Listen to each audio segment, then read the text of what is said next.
लोक जात्रिक टीवी को स्वागत। भुवनेश्वर सत्यनगर स्थित राज्यर सहरांचल और ग्राम्य पानीय जल जोगाण व्यवस्था रे कार्यरत विभिन्न वर्गर स्थायी और अस्थायी कर्मचारी मानिकु प्रतिनिधित्व करुथिबा श्रमिक संगठन राज्य जनस्वास्थ्य यांत्रिक कर्मचारी संघर मुख्य कार्यालय यांत्रिक भवन 11तम वार्षिक प्रतिष्ठा दिवस समारोह एवं 1300तम राज्य सम्मिलनी कोविड-19 गाइडलाइन अनुसार आयोजित हो जाइछि।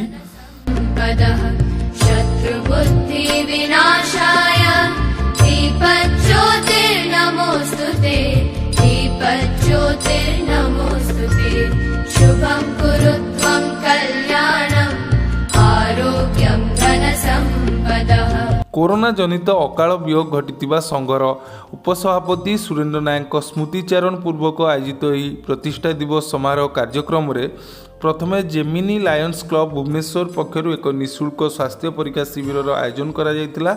परे संघर सभापति प्रशांत कुमार महादी पौरोहित्य सभा कार्य आरंभ करा संघर मुख्य उपदेष्टा तथा पूर्वतन कटक चौद्वार विधायक प्रभात रंजन विश्वाल दीप प्रज्वलन करी यह प्रतिष्ठा दिवस समारोह कार्यक्रम आरंभ करथिले।